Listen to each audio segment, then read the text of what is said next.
నమో ప్రణవార్థాయ శుద్ధజ్ఞానైకమూర్తయే నిర్మలాయ ప్రశాంతాయ శ్రీదక్షిణామూర్తయే నమః. వ్యాసాయ విష్ణురూపాయ వ్యాసరూపాయ విష్ణవే నమో వై బ్రహ్మనిధయే వాసిష్ఠాయ నమో నమః. కృష్ణో రక్షతు నో జగత్రయ గురుకృష్ణం నమస్యామ్యహం కృష్ణేనామరశత్రవో వినిహతాః కృష్ణాయ తస్మై నమః. కృష్ణాదేవ సముత్థితం జగదిదం కృష్ణస్య దాసోऽస్మ్యహం కృష్ణే తిష్టతి సర్వమేతదఖిలం. హే కృష్ణ రక్షస్వ మాం. గురువాయుపురాధీశం విష్ణుం నారాయణం హరిం వాసుదేవం జగన్నాథం కృష్ణం వందే జగద్గురుం. Sairam to all of you. మనం భాగవత మహాపురాణంలోని దశమ స్కంధంలో 3వ అధ్యాయంలో ఉన్నాం. శ్రీశుకోవాచ అథ సర్వగుణోపేతః కాలః పరమశోభనః యర్హ్యేవా జనజన్మర్షం శాంతర్షగ్రహాతారకం దిశ ప్రసేదుర్గగనం నిర్మలోడు గణోదయం మహీమంగళభూజిష్ఠపురగ్రామ వ్రజాకర నజ్జ ప్రసన్న సలిలాహదా జలర్వశ్రియః ద్విజాలికుల సన్నాదస్తపకావనరాజయః వవౌ వాయుసుఖస్పర్శః పుణ్యగంధవః శుచిః అగ్నయశ్చ ద్విజాతీనాం శాంతాస్తత్ర సమింధతః మనాం స్యాసన్ ప్రసన్నాని సాధూనామసురద్రుహాం జాయమానే జనే తస్మిన్నేదుర్దుందుభయో దివి జగుః కిన్నర గంధర్వాస్తుష్టువుః సిద్ధచారణాః విద్యాధర్యశ్చ ననుదూరప్సరోభిః సమం తదా. జన్మరహితుడైన శ్రీహరి అవతరించు సమయంలో ఆ కాలం సర్వ శుభలక్షణాలతో శోభస్కరంగా ఉన్నది. చంద్రుడు రోహిణీ నక్షత్రమును అడుగుపెట్టాడు. అశ్విని మొదలగు నక్షత్రములు, రవి మున్నగు గ్రహములు, తదితరములగు తారకలు సౌమ్యంగా ఉన్నాయి. దిశలన్నీ ప్రసన్నంగా ఉన్నాయి. ఆకాశమంతా నక్షత్రాలతో మిలమిలలాడుతూ నిర్మలంగా ఉన్నది. భూతాళమున గల పురములు, గ్రామములు, గోకులములు మొదలగు అన్నీ మంగళమయములై ఉన్నాయి. పాడి పంటలతో వర్ధిల్లుతూ హాయిగా ఉన్నాయి. అప్పుడు సమస్త నదులు నిర్మల జలములతో ప్రవహిస్తున్నాయి. సరస్సులన్నీ కమలములు, కలువలు మొదలగు పుష్పముల శోభలతో కలగలాడుతున్నాయి. వనముల యందలి సకల వృక్షములను చక్కని కుసుమరాజితో నిండి పండ్ల గుర్తులతో కనువిందుగా ఉన్నాయి. వాటిపై గల పక్షులు చేస్తున్న శబ్దాలన్నీ కూడా చాలా బాగున్నాయి. వాయువులు సుఖస్పర్శను కూర్చుతూ పరిమళములను వెదజల్లుతూ నిర్మలంగా వీస్తున్నాయి. కంసుని భయంతో బ్రాహ్మణాది ద్విజుల గృహములలో ఆగిపోయిన అగ్నిజ్వాలలు ఇప్పుడు చక్కగా ప్రజ్వలింపసాగాయి. అంతటా అసురుల వలన బాధలకు లోనైన దేవతల, సాధు పురుషుల మనస్సుల యందు సంతోషం వెల్లివిరిసింది. భగవంతుడు అవతరిస్తున్నాడు. ఆ సమయం నందు ఆకాశంలో దేవదుందువులు మ్రోగాయి. కిన్నరులు, గంధర్వులు మధుర గానములు ఆలపించారు. సిద్ధులు, చారణులు భగవంతుని కళ్యాణ గుణములను ప్రస్తుతింపదొడగరి. విద్యాధర స్త్రీలు అప్సరసులతో కూడి ఆహ్లాదకరంగా నాట్యాలు చేశారు. ముముచుర్మునయో దేవాసు మనాంసి ముదాన్వితాః మందం మందం జలధరా జగర్జురనుసాగరం. ఈ మేఘాలు కూడా సముద్ర తరంగ ఘోషలకు అనుగుణంగా మెల్లగా గర్జిస్తున్నాయి. చక్కని వర్ణన చూడండి. జనన మరణ చక్రము నుండి సకల ప్రాణులను ఉద్ధరించుడి శ్రీహరి అవతరింపనున్న ఆ అర్ధరాత్రి వేళ నలుదశల యందును చీకట్లు అలుముకొని ఉన్నాయి. నిషీధే తమ ఉద్భూతే జాయమానే జనార్దనే నిషీధే తమ ఉద్భూతే జాయమానే జనార్దనే దేవక్యాం దేవరూపిణ్యాం విష్ణు సర్వగుహాశయః ఆవిరాసీత్యథా ప్రాచ్యాం దిశీందురివ పుష్కలః. సకల జీవరాశులలో అంతర్యామయ్యై వెలువొందుచుండెడి శ్రీ మహావిష్ణువు దివ్యాంశ శోభిత అయిన దేవకీదేవి గర్భమున తూర్పు దిశయందు పరిపూర్ణ కళలతో తేజరిల్లుచుండెడి నిండు పున్నమి చంద్రుని వలె ఆవిర్భవించాడు. కృష్ణాష్టమి అంటాం మనం. కరెక్ట్గా 8వ శ్లోకంలో పెట్టాడు ఆయన ఆవిర్భావం అన్నవి. తమద్భుతం బాలకమంబుజేక్షణం చతుర్భుజం శంఖగదాయుధాయుధం శ్రీవత్సలక్ష్మం గళ శోభికౌస్తుభం పీతాంబరం సాంద్రపయోద సౌభగం. ఇక్కడ విశేషం ఏమిటంటే దేవకీ వసుదేవులకు ఆయన పుట్టినప్పుడు చతుర్భుజ నారాయణుడుగానే దర్శనమిచ్చాడు. అంటే నేను అవతరించాను, ఇక భయం లేదని చెప్పడానికి. ఆ తరువాత బాలకృష్ణుడిగా మారిపోయాడు ఆయన. వాళ్ళిద్దరికీ కూడా శ్రీమన్నారాయణుడే దర్శనమిచ్చాడు. అప్పుడు ఆ పరమ పురుషుడు అద్భుత బాలకుడై విరాజిల్లుచుండెను. ఆ స్వామి నేత్రములు కమలముల వలె శోభిల్లుచున్నాయి. ఆ ప్రభువు చతుర్భుజముల యందును శంఖచక్రములను గదా పద్మములను ధరించి ఉన్నాడు. ఆయన వక్షస్థలమునందలి శ్రీవత్స చిహ్నము పరమ రమణీయంగా ఉన్నది. కంఠమున గల కౌస్తుభమణి మెలమెల మెరుస్తున్నది. దట్టముగానున్న మేఘం వలె ఒప్పుచున్న శ్యామసుందరుడు ధరించి ఉన్న పీతాంబర కాంతులు మనోజ్ఞముగా ఉన్నాయి. అమూల్యములకు వైఢూర్యమణులు పొదిగిన ప్రభువు కిరీటము యొక్క కుండలముల యొక్క కాంతులు ముంగురులపై తేజరిల్లుతూ ఇంపుగొలుపుచున్నాయి. మహార్హ వైఢూర్య కిరీట కుండల ద్విష పరిష్వక్త సహస్ర కుంతలం ఉద్దామకాంచం గద కంకణాదిభిః విరోచమానం వసుదేవ ఐక్షత. స విస్మయోత్ఫుల్ల విలోచనో హరిం సుతం విలోక్యానకదుందుభిస్తదా కృష్ణావతారోత్సవ సంభ్రమో స్పృశన్ ముదా ద్విజేభ్యో యుతమాప్లుతో గవాం. ఆ శ్యామసుందరుడు ధరించుచున్న పీతాంబర కాంతులు మనోజ్ఞంగా ఉన్నాయి. అమూల్యములకు వైఢూర్యమణులు పొదిగిన ఆ ప్రభువు కిరీటము యొక్క కుండలము యొక్క కాంతులు ముంగురులపై తేజరిల్లుచు ఇంపుగొలుపుచుండెను. అప్పుడు అవి సూర్య కిరణముల వలె భాసిల్లుచున్నాయి. ఆ స్వామి దాల్చిన మొలనూలు భుజకీర్తులు కంకణములు శ్లాఘ్యములై ఒప్పుచుండగా దేదీప్యమానముగా విరాజిల్లుచున్న శ్రీహరిని వసుదేవుడు దర్శించాడు. అప్పుడు ఆ వసుదేవుడు తనకు కుమారుడై అవతరించిన ఆ శ్రీహరిని చూసినంతనే ఆయన యొక్క నేత్రములు బాగా వికసించిన పద్మముల వలె సంభ్రమాశ్చర్యములతో వెలుగొందెను. పరమానందంతో ఆయన తనువు పులకించింది. శ్రీకృష్ణుడు అవతరించిన ఆ శుభ సందర్భమును పురస్కరించుకొని వసుదేవుడు నిండు సంతోషంతో బ్రాహ్మణులకు వేల కొలది గోవులను దానం చేయుటకు మనస్సులో సంకల్పించాడు. అథైనమస్తౌదవధార్య పూరుషం పరం నతాంగః కృతధీః కృతాంజలిః స్వరోచిషా భారతసూతికా గృహం విరోచయంతం గతభీః ప్రభావవిత్. ఆ పరమ పురుషుడు అవతరించినంతనే ఆ సూతికా గృహము అంతయును ఆ స్వామి యొక్క శరీర శోభలతో నిండిపోయింది. అంతటా ప్రభువు యొక్క ప్రభావమును గుర్తించిన వసుదేవునిలో కంసుని వలన కలిగిన భయము మటుమాయమైంది. అప్పుడు ధైర్యం వహించి వినమ్రతతో అంజలి ఘటించి ఆ పురుషోత్తమునిలా స్తోత్రం చేయడం మొదలుపెట్టాడు. ఇక్కడ విశేషం ఏమిటంటే దేవకీ వసుదేవులు ఇంతకంటే పూర్వం అదితి కశ్యపులు వృష్ణి అది వస్తుంది చెబుతాడు ఆయన, శ్రీ మహావిష్ణువు చెబుతాడు. అంచేత వాళ్ళకి ఆ లైఫ్ సైకిల్స్లో వాళ్ళు శ్రీ మహావిష్ణువుని ధ్యానించి అనితర సాధ్యమైన తపస్సును ఆచరించారు. కాబట్టి ఇప్పుడు శ్రీ మహావిష్ణువు దర్శనం అవగానే సంతానం, పిల్లవాడు, అవతారం ఇవన్నీ ఒక ఎత్తు అయితే పరమాత్మ యొక్క తత్వం సత్యస్వరూపాన్ని వాళ్ళు తపస్సు ద్వారా తెలుసుకుని ఉన్నవాళ్ళు కాబట్టి ఆయన స్తోత్రం మరో విధంగా చేస్తారు. వసుదేవోవాచ విదితోసి భవాన్ సాక్షాత్ పురుష ప్రకృతే పరః కేవలానుభవానందస్వరూపః సర్వబుద్ధిదృక్ స ఏవ స్వప్రకృత్యేదం సృష్ట్వాగ్రే త్రిగుణాత్మకం తదను త్వం హ్యప్రవిష్టః ప్రవిష్ట ఇవ భావ్యసే యథే మే వికృతా భావాస్తథా తే వికృతైః సహ నానా వీర్యాః పృథగ్భూతా విరాజం జనయంతి. ఓ పరమాత్మ, నీవు ప్రకృతికి అతీతుడవైన పరమ పురుషుడవని నాకు బోధపడినది.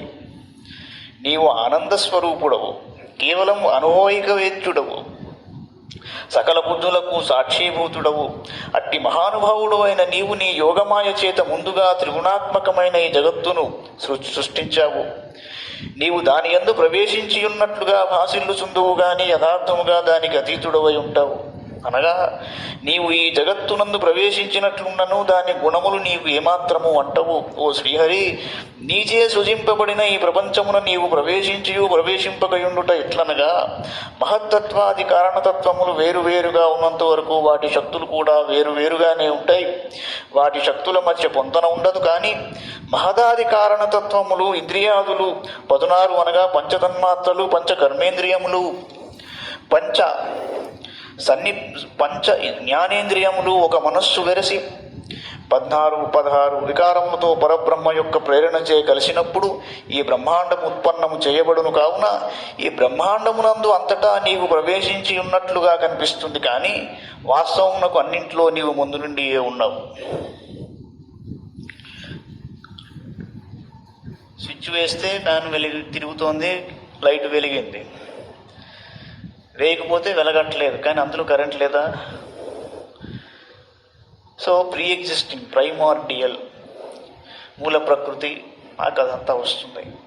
సో ఏ సన్నిపత్య సముత్పాద్య దృశ్యంతేనుగత ఇవ ప్రాగేవ విద్యమానత్వాన్న తేషామిహ సంభవ ఏవం భవాన్ బుజ్జనుమేయలక్షణై గ్రాహ్యైర్గుణై సన్నపి తద్గుణాగ్రహ అనావృతత్వాత్ బహిరంతరం నతే సర్వస్య సర్వాత్మన ఆత్మవస్తునః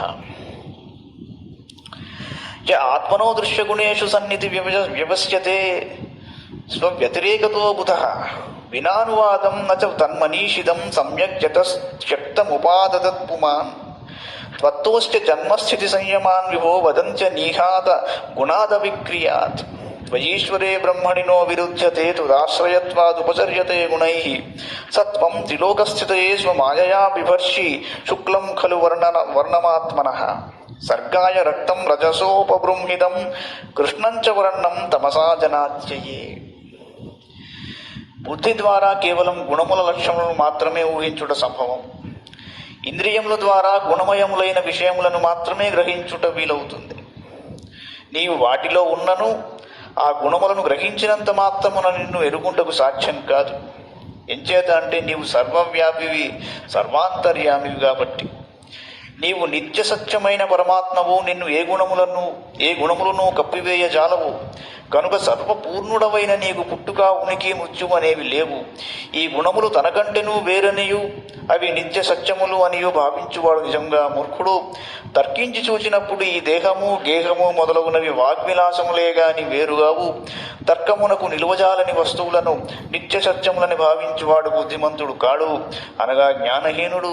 నీవు ఎట్టి కోరికలను లేనివాడవు, సత్వాది గుణములకు అతీతుడవు. నీవు దేవకిని కర్తవుగావు, నీవు దేనికి నీ కర్తవుగావు.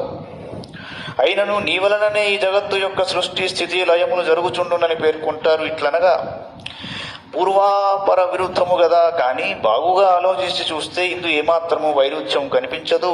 నీవు సర్వసమర్థుడవు, పరబ్రహ్మవు. త్రిగుణములు నిన్ను ఆశ్రయించి ఉంటాయి కనుక త్రిగుణముల కార్యములు నీ యందు ఆరోపింపబడుచున్నవి. ఈ ముల్లోకములను రక్షించుట కొరకై నీవు నీ మాయ వలన సత్వమయ శుక్లవర్ణమును అనగా విష్ణు రూపమును ధరిస్తావు. అలాగే జగత్ సృష్టి చేయుటకై రజోగుణ ప్రధానమైన రక్తవర్ణమును అనగా బ్రహ్మరూపమును స్వీకరిస్తావు. ఆ విధముగానే జగత్తును లయింపజేయుటకై తమోగుణ ప్రధానమైన కృష్ణవర్ణమును అనగా రుద్రరూపమును దాల్చుతుంటావు. త్వమస్య లోకశ్చ విభో రిరక్షిషు గృహేవతీర్ణోసి మమాఖిలేశ్వర రాజన్య సంజ్ఞాసుర కోటి యూధపై నిర్యూహ్యమాన నిహనిష్యసే చమూహు అయం త్వసభ్యస్తవ జన్మనౌ గృహే శ్రుత్వా గ్రజాంస్తే న్యమధీసురేశ్వర సతేవతారం పురుషై సమర్పితం శ్రుత్వాధునైవాభి సరజ్జుదాయుధ. ఓ సర్వేశ్వర, నీవు సర్వశక్తిమంతుడవు.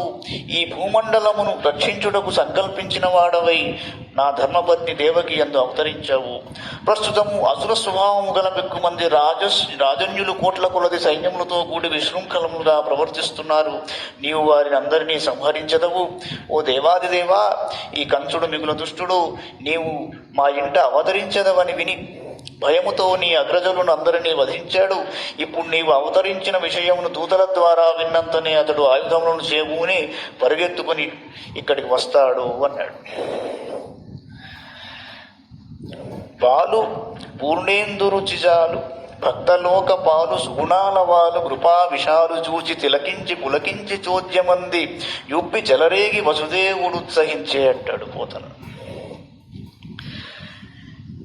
పరమాత్మ అవతరించాడు, ఆయనని స్తోత్రం చేశాడు. ఆ తర్వాత చివరిగా ఇప్పుడు జరగబోతున్నది ఇది, ఆ కంసుడు వస్తాడు అని చెప్పాడు.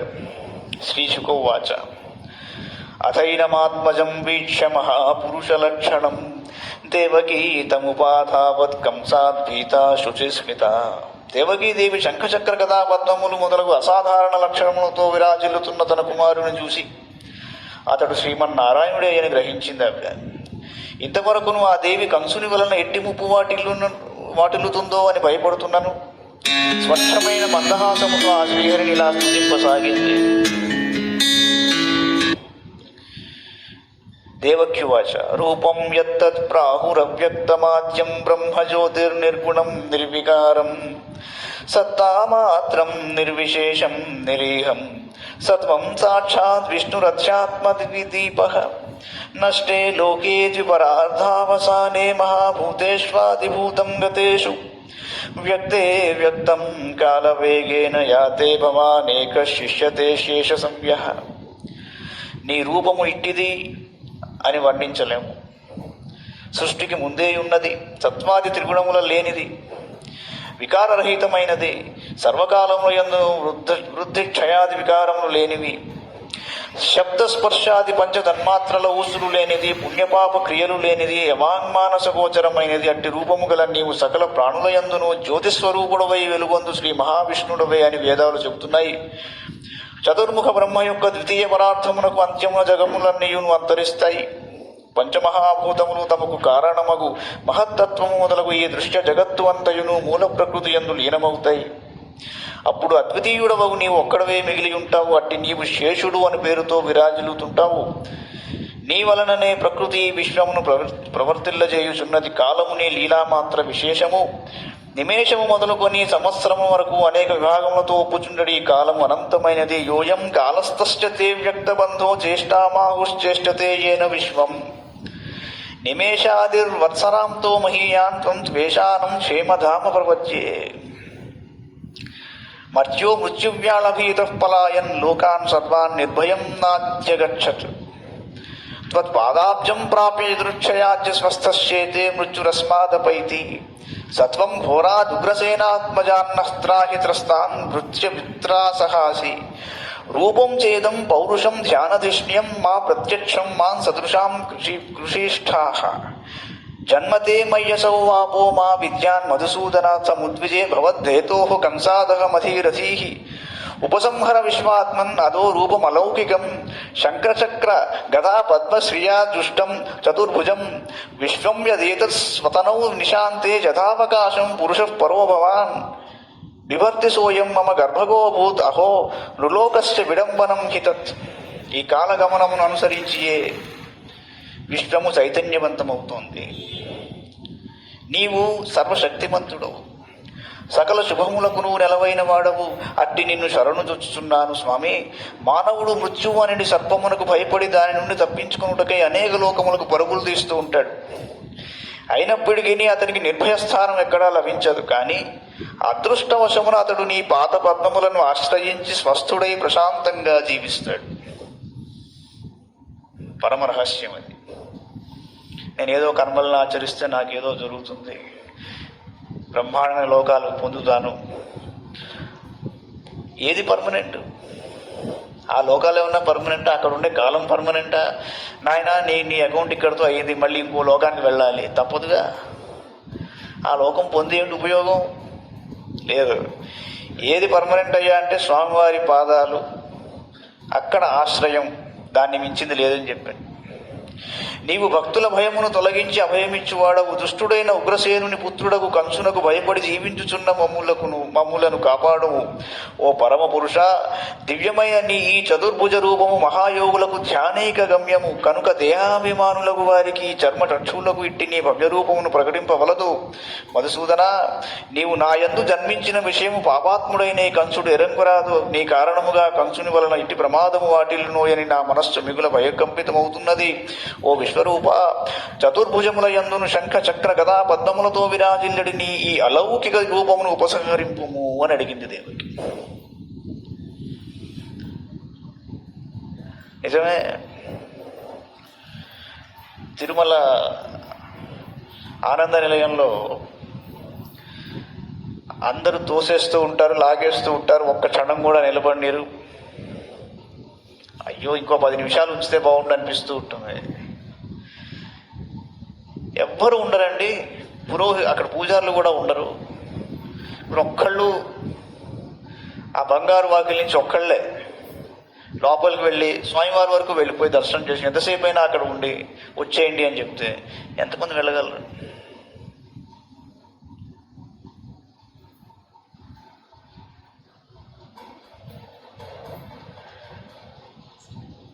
భయమే.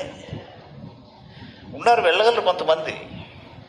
ఎందుకలా అంటున్నాను అంటే, అసలు భగవంతుడి తత్వాన్ని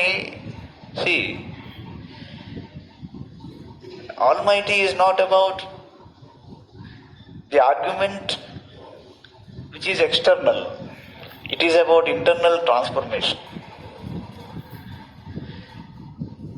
అంత విశ్వరూపాన్ని చూపిస్తేనే అర్జునుడు నేను చూడలేనన్నాడు, ఉపసంహరించుకో అన్నాడు. అలౌకికం, లౌకికం, తాత్వికం. లౌకికంలోకి వచ్చినప్పుడు అది ధ్యానంలోనే కనిపించే వాడవు నువ్వు.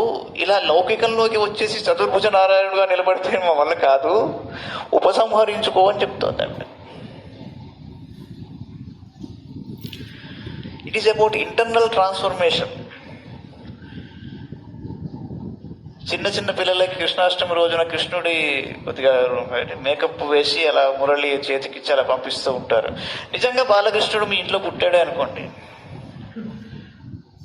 ఏం చేస్తారు మీరు? It's not easy. ఇక్కడ పాయింట్ ఏమిట్రా అంటే, ఆ బ్రిడ్జ్ అన్నది ఎక్స్టర్నల్, ఇంటర్నల్. నిజం చెప్పాలి అంటే బయట జరుగుతున్నవన్నీ కూడా they are direct consequences of what is happening inside you.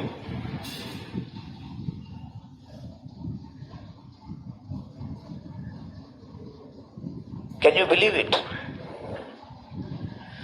Me internal transformation అన్నది అది సాధన మార్గం. ఎక్స్టర్నల్గా ఉన్నది కేవలం ఆర్గ్యుమెంట్కి, ఆ అగ్రెషన్కి, ఊరకే ఏదో ప్రదర్శనకే. బట్ ఇంటర్నల్ ట్రాన్స్ఫర్మేషన్ లేకుండా భగవత్తత్వం మీకు అందదు. ఇక్కడ ఆ పాయింట్, ఆ ఇంటర్నల్గా మీకు దర్శనమిస్తాడు ఫస్ట్, ఆ తర్వాత మీకు బయట దర్శనం. చాలామంది చెప్తూ ఉంటారు, అండ్ ఒకసారి వెంకటేశ్వర స్వామి వారి కల్లోకి వచ్చాక కొన్నాళ్ళ తర్వాత తిరుపతి వెళ్ళి దర్శనం చేసుకున్నామని చెప్పేవాళ్ళు ఉన్నారు. అలాగే షిరిడి సాయిబాబా కానీ ఇంకేదైనా క్షేత్రం కానీ. కారణం ఏమిటి అంటే, మీకు ఇంటర్నల్గా ఒక ట్రాన్స్ఫర్మేషన్ జరుగుతోంది కాబట్టి ఎక్స్టర్నల్గా కనిపించే లౌకికమైన ఈ మొత్తం సంసారంలో మీకు ఒక ఈవెంట్ మీకు జరుగుతుంది. కొంతమందికి జరగబోయేది తెలుస్తూ ఉంటుంది, క్లాయిర్వాయన్స్ అంటారు. వాళ్ళు దర్శించి చెబుతున్నారు. కాబట్టి ఇదంతా, ఈ సాధన అంతా కూడా ఇంటర్నలే, there is nothing external. So ఆ విధంగా ఆవిడ పాపం ప్రార్థన చేసింది. ఈ లీల మిక్కిలి ఆశ్చర్యకరము అని చెప్తోంది ఆవిడ కూడా. శ్రీ భగవాన్ వాచ, భగవంతుడు ఆవిడకి ఏం చెప్పాడయ్యా అంటే, త్వమేవ పూర్వసర్గే భూపృష్ణిస్వాయం భువే సతి తదాయం సుతపా నామ ప్రజాపతిరకల్మషః యువాం వై బ్రహ్మణాదిష్టౌ ప్రజాసర్గే యదా తతః సన్నియమ్యేంద్రియగ్రామం తే పాథే పరమం తపః. స్వయంభువ మన్వంతరంలో నువ్వు పూర్వజన్మలో పృష్ణి అనే సాధ్వీమణివి. ఆవిడ పేరు పృష్ణి. మహాత్ముడైన ఈ వసుదేవుడు సుతపుడు అనే పేరుతో ప్రజాపతిగా ఉండేవాడు. మీ ఇరువురి హృదయములను నిర్మలములు. అమ్మా, బ్రహ్మదేవుడు ప్రజాసృష్టికై మీ ఇద్దరిని ఆదేశించినప్పుడు మీరు ఇంద్రియ నిగ్రహముతో ఉత్కృష్టమైన తపశ్చర్యకు పూనుకున్నారు.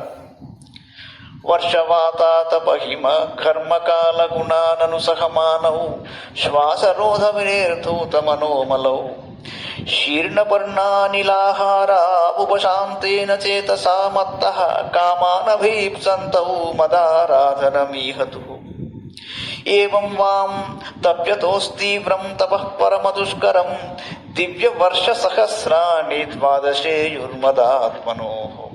అప్పుడు మీరు ఇరువురు కాలానుగుణములైన వర్షములను, పెనుగాలులను, బలమైన ఎండబాధలను, తీవ్రమైన చలితాగిడులను, దుర్భరమైన వేసవితాపములను సహించారు. ప్రాణాయామ సాధన ద్వారా మాలిన్యములను కడిగివేసుకున్నారు. ఆ తపశ్చర్యా సమయమున చెట్ల నుండి రాలిపడిన ఎండుటాకులను మాత్రమే తిని కాలం గడిపారు. క్రమంగా అవి వదిలేశారు. వాయువును ఆహారంగా స్వీకరించారు. ఈ విధంగా మీరు ప్రశాంత చిత్తులై నా నుండి మీ అభీష్టములను తీర్చుకొనుటకై నన్ను ఆరాధించారు.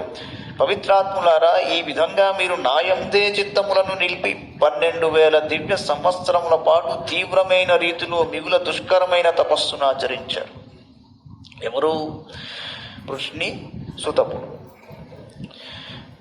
తదా వాం పరితుష్టోహం అమునా వపుషా నఘే తపసా శ్రద్ధయా నిత్యం భక్త్యా చ హృది భావితః ప్రాదురాసం వరదరాడ్యువయోః కామదిత్సయా వ్రియతాం వర ఇత్యుక్తే మాదృశో మామృతః సుతః అజుష్టగ్రామ్య విషయా వనపత్యౌ చ దంపతి నపవ్రాధే పవర్గం మే మోహితౌ మమ మాయయా గదే మయ యువాం లబ్ధ్వా వరం మత్సదృశం సుతం గ్రామ్యాన్ భోగాన భుంజాథాం యువాం ప్రాప్త మనోరథౌ అదృష్ట్వాన్యతమం లోకే శీలౌదార్య గుణైః సమం అహం సుతో వాం అభవం వృష్ణిగర్భ ఇతి శ్రుతః తయోర్వాం పునరేవాహమదిత్యామాస కశ్యపాత్ ఉపేంద్ర ఇతి విఖ్యాతో వామనత్వాచ్చ వామనః తృతీయేస్మిన్ భవేహం వై తేనైవ వపుషాథ వాం జాతో భూయస్తయోరేవ సత్యం మే వ్యావృతం సతి. అమ్మా, అత్యంత భక్తి శ్రద్ధలతో నిరంతరం నన్నే మీ హృదయముల యందు స్మరించుచు నిరాహారపూర్వకంగా తీవ్రమైన తపస్సు చేశారు మీరు. ఆ తరువాత మీ తపశ్చర్యలకు మిగుల పరితుష్టుడనై వరప్రదుడనైన నేను మీ మనోరథములను ఈడేర్చుటకై ఈ చతుర్భుజ రూపమును మీకు సాక్షాత్కరించానప్పుడు కూడా వరములను కోరండి అని పలుకగా మీరు నా వంటి కుమారుని ప్రసాదించవలసినదిగా మీరు వరం అడిగారు. మీరు తుచ్చములైన విషయ సుఖముల స్పర్శ లేనట్టి పవిత్ర దంపతులు. అట్టి మీరు మోక్షప్రదుడనైన నేను ప్రత్యక్షమైనప్పుడు ముక్తిని కోరక సంతానం లేని కారణంగా నా మాయలో బడి పుత్రునే వాంఛించారు. ఓ జనని, మీరు నా వంటి పుత్రుని వరముగా కోరుకునిన పిదప నేను అతడి నుండి అంతర్ధానమైనాను. ఇలా సఫల మనోరథులైన పిమ్మట మీరు లౌకిక విషయ సుఖములను ఆదరించారు. శీలము, ఔదార్యము మొదలగు ఉదాత్త లక్షణమును గలవాడు నాయంతటి వాడు మరి ఒకడు లేనందున నేనే మీకు సుతుడనై వృష్ణిగర్భుడు అను పేరుతో ఖ్యాతి వహించాను. తరువాతి జన్మమున నీవు అదితివిగను సుతపుడు కశ్యపుడుగను పుట్టారు. అప్పుడు మీకు నేను ఉపేంద్రుడు అను పేరుతో పుత్రుడనైనాను. పుట్టివాడను ఒకట వలన వామనుడు అను పేరున వ్యవహరింపబడ్డాను. ఓ సాధ్వీమణి, ఈ 3వ జన్మమున నేను మీ యందు అదే చతుర్భుజ రూపముతో అవతరించాను. నా మాట ముమ్మాటికి నీ సత్యము. నా పూర్వజన్మల గూర్చి మీకు తెలుపుట కొరకే నా చతుర్భుజ రూపాన్ని ప్రదర్శించాను అన్నాడు. తృతీయేస్మిన్ భవేహం వై తేనైవ వపుషాథ వాం జాతో భూయస్తయోరేవ సత్యం మే వ్యాహృతం సతి.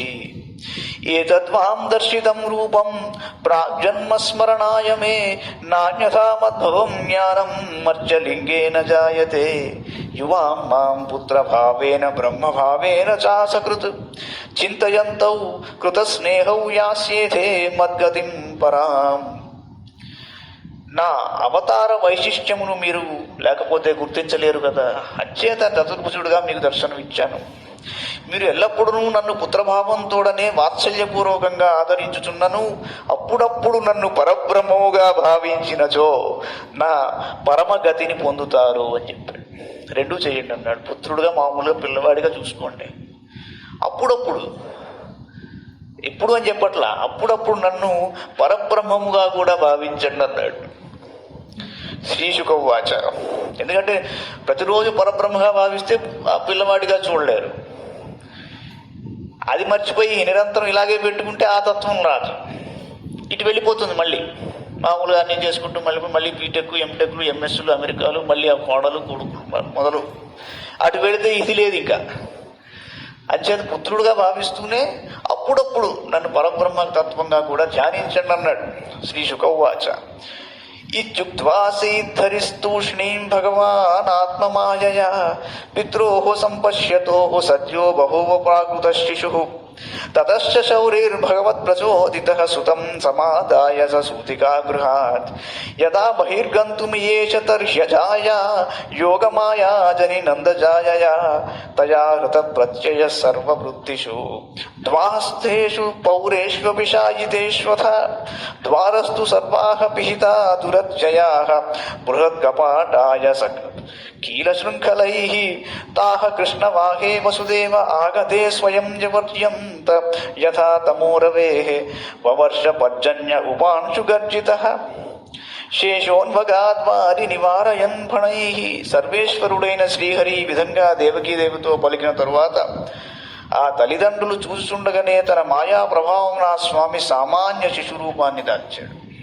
ముందర ఇంట్రొడక్షన్ ఇచ్చేసి శిశువుగా మారాడు ఆయన.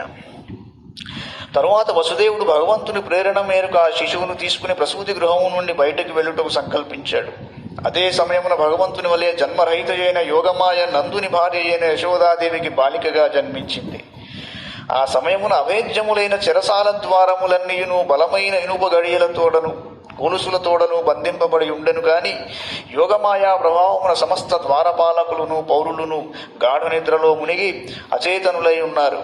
అంతట వసుదేవుడు కృష్ణుని తీసుకుని తమను సమీపించినంతనే ఆ ద్వారములన్నీయును సూర్యోదయమున చీకట్ల వలె తమంతట తామే విడిపోయెను.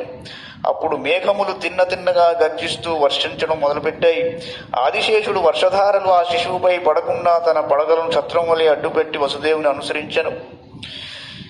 మఘోని వర్షత్య సకృత్యమానుజ గంభీరతో యౌఘ జవోర్మిభేనిల భయానకావర్త శతాకులా నదీ మార్గం దదౌ సింధురివ శ్రియపతే. అది వర్షాకాలం అవడం వల్ల సంతతధారగా వర్షములు పడుచుండుటే యమునా నదీ జలములు పరబళ్ళు తొక్కుతున్నది. తరంగములు ఎగిసిపడుతున్నాయి. నురుగులు దట్టముగా ఏర్పడుతున్నాయి. వందల కొలదిగా సుడులు తిరుగుతున్నది. ఆ కారణంగా మిగుల భయంకరంగా ఉన్న యమునా నది దైవయోగము వలన పూర్వము శ్రీరామచంద్రునకు సముద్రము వలె వసుదేవునకు దారి ఇచ్చింది. మార్గం దదౌ సింధురివ శ్రియపతే. దీనికి పోతన గారు కొద్దిగా ఆయన ఎలా చెప్తాడు అంటే, శ్రీమన్నారాయణుణ్ణి లక్ష్మీపతిగా ధ్యానించిన వాడికి భయం అంటే ఏమిటో తెలియదు అన్నాడు ఆయన. లక్ష్మీపతిగా అంటే మనం శ్రీ సూక్తంలో లక్ష్మీ అనపగామిని అంటాం.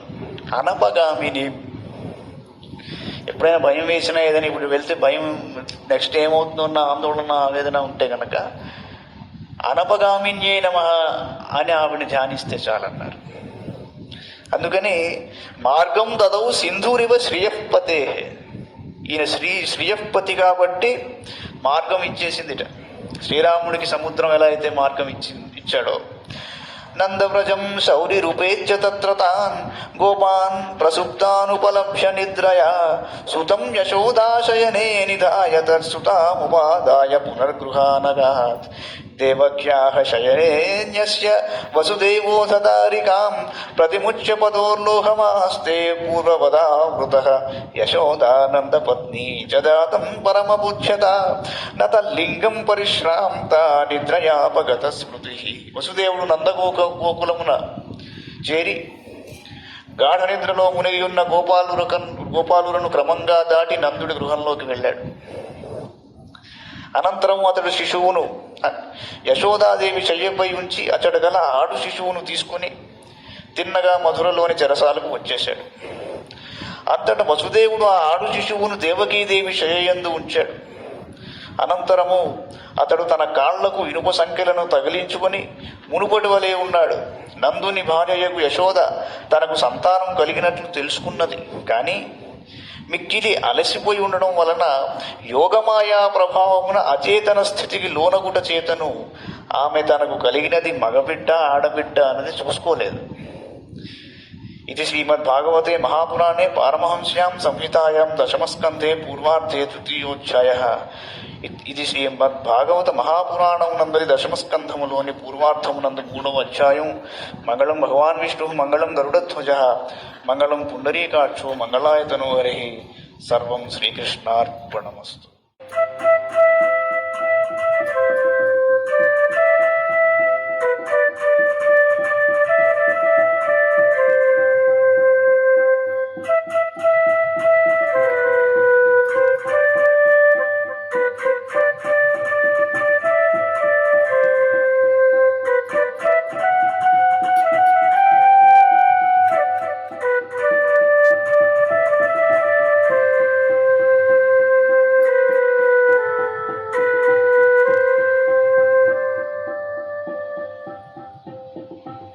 సాయిరామండి. ఇవాళ 3 జూన్ స్వామివారి సందేశం ఏమిటో చూద్దాం. ఇంతకంటే సాధన ఎందుకు అంటారు ఆయన. అగాధమైన సముద్రాన్ని దాటడానికి చిన్న పడవను ఒక దానిని ఆధారం చేసుకున్నట్లు అనంతమైన దైవత్వాన్ని అనుభవించడానికి ఒక నామమనే నామను ఆధారం చేసుకుంటున్నాం. ఇలాంటి ఆధారాలు ప్రారంభంలో అవసరమే. అయితే ఎవరు ఏ పనిలో ఉన్నా, ఏ సేవ చేస్తున్నా దైవం కోసం చేస్తున్నాను, దైవానికి సేవ చేస్తున్నాను అని భావించాలి. బిడ్డకు స్నానం పోస్తూ దైవానికి అభిషేకం చేస్తున్నాను అనుకోండి. భర్తకు పిల్లలకు అన్నం పెడుతూ భగవంతుడికి నైవేద్యం పెడుతున్నాను అనుకోండి. ఇంటి ముందుకు వచ్చిన బిచ్చగాడికి పట్టెడు అన్నం పెట్టి భగవంతునికి ఆరగింపు చేశాను అనుకోండి. అడిగేవాడు బిచ్చగాడు కానీ అనుభవించేవాడు ఆత్మనే కదా. పులుసులోనికి కూరగాయలు తరుగుతూ కామక్రోధాలనే దుర్గుణాలను జ్ఞానమనే కత్తితో తరుగుతున్నానని భావించండి. ఇల్లు ఊడ్చుకుంటూ భగవంతుని ప్రతిష్ఠించడానికి హృదయాన్ని పరిశుద్ధం చేసుకుంటున్నాను అనుకోండి. చపాతీలు చేస్తూ హృదయాన్ని విశ్వవ్యాప్తంగా విశాలంగా చేస్తున్నాను అనుకోండి. అందుకే కావాలి సరిగ్గా చపాతీ ఒత్తలేని వారికి ఆస్ట్రేలియా బొమ్మ, ఆఫ్రికా బొమ్మ వస్తూ ఉంటుంది ఒక్కోసారి. చపాతీలు చేస్తూ హృదయాన్ని విశ్వవ్యాప్తంగా విశాలంగా చేస్తున్నాను అనుకోండి. ఈ విధంగా నిత్య జీవితంలో చేసే ప్రతి పనిని దైవ సేవగా భావిస్తే ఇంతకంటే ధ్యానం ఎందుకు, ఇంతకంటే సాధన ఎందుకు.